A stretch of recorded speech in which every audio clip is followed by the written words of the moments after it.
Let's talk to Katie Lam, MP, Shadow Home Office Minister. Katie, very good morning to you. Good morning. Nice to see you. Great to have you on the show. I think we wanted to have you on the show ever since you made that remarkable and brilliant speech in the House of Commons about grooming gangs. I think everybody really recognised you as a real force for good at that particular moment. So thank you for doing that. Sadly, the government doesn't seem to have listened at all to what you said and are still kind of hiding behind the skirts of whatever it is that they're hiding behind. But today we're talking more not just about the grooming gangs and the problems in this country, but the kind of humiliation that seems to have been going on for the last 24 hours of Keir Starmer. The Prime Minister goes all the way to Albania to sort of announce a new deal for offshoring migrants who have come to this country, either legally or illegally, and then, you know, apparently didn't get the deal sorted out before he announced it.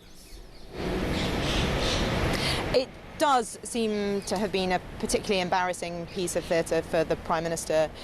I think, though, it's also important to understand that what he's proposing is a bad idea. These returns hubs are a much weaker version of the Rwanda idea that the last government was working on. The way that that was designed was to say, if you come here illegally, you have to leave. Yeah. If your home is a safe country, if we know where your home is, we'll send you home.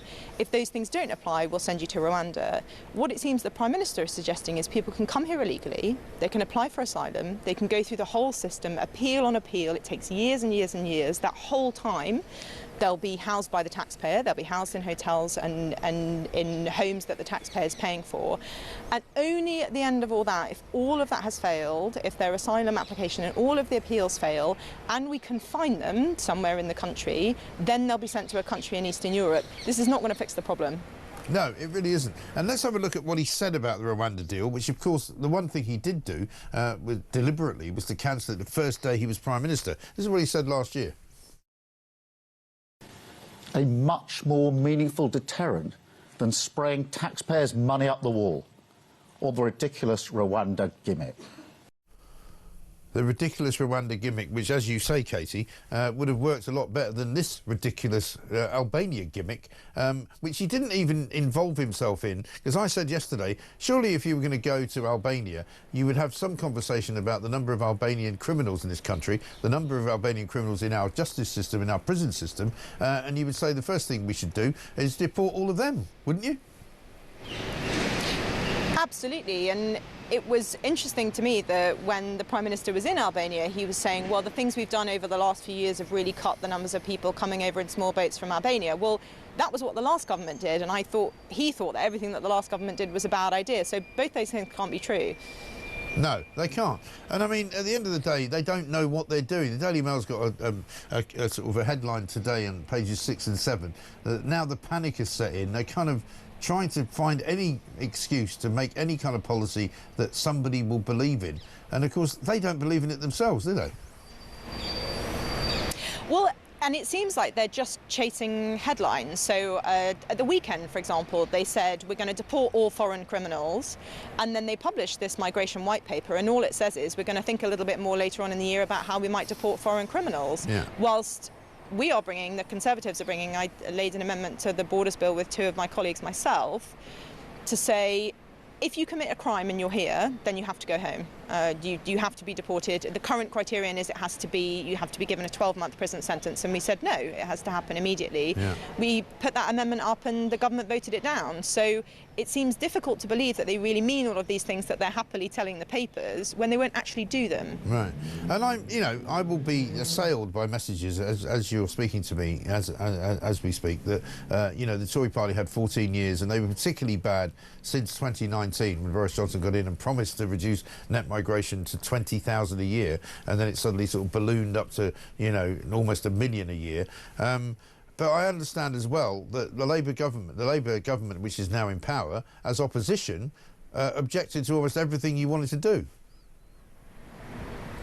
Yes, they did. They objected, as you said earlier, very, very strongly to the Rwanda scheme, and now they seem to be scrabbling around for something that's worse, much worse, in fact. So, but you are right to say, unfortunately, that for many years, it's really for the last 30 years of British politics, governments have promised to cut migration and they've come into power and they haven't done it, and it's totally, totally wrong. Right. And what's the explanation for that? Because, you know, I've had many Tory MPs on and I've asked them about it, and what is the answer to why it happened? Is it because you didn't want to sort of cause a fuss? Is it because you understood that bringing in many people legally, because most of the people came in legally, let's be fair, on work visas or student visas, you know, did you turn a blind eye to it? Did you think it was going to be okay? Did you not understand that people were going to come here and then stay as opposed to going back home again? Like lots of things, I think it was the combination of lots of different things, and a number of the things that you just mentioned. Right. It's very difficult in government. It's really only the Home Office that wants to get migration numbers down. The Education Department want more students to come to help subsidise universities, and the Treasury want more people to come because they want the economy to be bigger, so that our headline GDP level is growing, even if individual people and individual households are getting poorer. So there are lots of pressures that put the numbers up. But those pressures need to be resisted to allow migration to be at a level that the British people have never voted for and clearly don't want is unacceptable. So in other words, even though we knew, for example, from 2016 that people voted for Brexit because they wanted to put a limit on immigration, they wanted to have our control returned in terms of our borders, that actually civil servants and some government ministers and some departments were actively doing the complete opposite for what they knew people wanted. And it's also, I think, various quangos and arm's length bodies. There's something called the OBR, the Office for Budget Responsibility, and the way that calculates the contribution of migrants is essentially wrong. So they say that migrants will all make a positive economic contribution. We know that that's not true. They don't properly take into account the lifetime cost of benefits, how long people are going to stay. You mentioned earlier, did people underestimate how long people are going to stay? The answer to that, I think, is definitely yes. And we didn't respond to any of those things fast enough or strongly enough. But unfortunately, this government is more of the same. Yeah, it is. So is it right to say then the Conservative Party have realised that that was a massive error when they were in, and that you've now completely changed your view on immigration? Well, I think Kemi Badenoch has said repeatedly that that was wrong. Chris Philp has said repeatedly that that was wrong, and so have I. We are under new leadership, and we're doing things differently now. And that's one of the reasons that we've brought forward this deportation bill, is very fairly, people have said to us, well, you got this wrong in the past. How can we trust what you're going to do in the future? And the answer is, well, this is what we're going to do. We're going to write the bills now, and we're going to show them to you, and people can decide what to vote for. Yeah, but people will say, why didn't you say it at the time? You know, why didn't Chris Philp speak up? You know, you perhaps we're not in a position to do so, but I will ask you why you didn't speak up, and why didn't Kemi Badenoch speak up? Why didn't you say? Because if you know, I've been doing this job for quite a long time, ever since the referendum, and I've been saying, you know, people want to put a handle on immigration. And of course, you know, you would get this, as you say, this conversation that, well, immigration is good for the economy. Well, it clearly isn't good for the economy. We now know that. I was saying it a long time ago. You know, why didn't you say it at the time? Well, I think some people did. As you alluded to, I wasn't a member of Parliament then, but I am now, and things have changed. And this is what we would do. We are showing people what our proposals would be.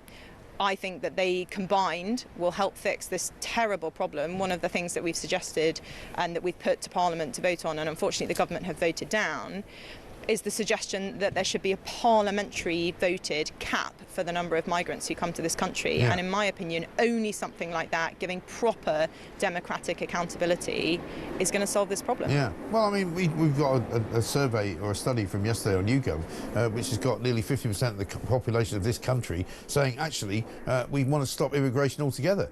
Zero immigration until we fix it.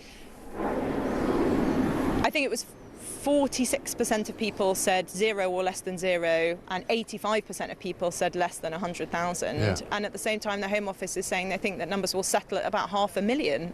Nobody wants this. Too many. It's far too many. Yeah, absolutely right. Final question for you, Katie. I don't know whether you know David Lammy personally. What do you think he was up to? I mean, why does a man who is the foreign secretary of this country have to take a taxi for 6 hours to go from a public engagement he was doing with the king to some kind of private deal that he was doing with his wife in a ski chalet, where he gets into a row with a cab driver who says that he swore at him and called him an effing Frenchman, and somehow he ended up losing his luggage, which included some very personal and rather sensitive diplomatic papers. It's all a bit odd, isn't it? As you say, we don't really know exactly the details, and at the moment it does sound quite strange and potentially very upsetting for him. My understanding is that the taxi driver's been charged with theft. It sounds like he and his wife may have had quite a frightening evening, and I think that's terrible. Yeah, well, I mean, it might have been a frightening evening for everybody, but why is he taking a taxi is my point. You know, surely he's supposed to be a minister of the realm. He's not supposed to be sort of staggering around in Europe in the back of a cab, but being driven perhaps by some maniac. Where's this? Well, you know, surely it's a question for how this government's being run, isn't it? Yeah, there are clear security implications for taking these journeys in the way that it seems that he has, and hopefully the police and his close protection officers are working out how on earth this could have happened. Yeah, well, exactly right. That's what worries me. Katie, good to talk to you. Hope you'll come on again. Thank you very much indeed. Katie Lam, MP, Shadow Home Office Minister, saying that Conservatives got it wrong. But interestingly, also making the point, and I think this is the first time we've heard that officially from somebody who was not in government at the time, but who's saying that there was clearly an agenda coming from certain places in government, right?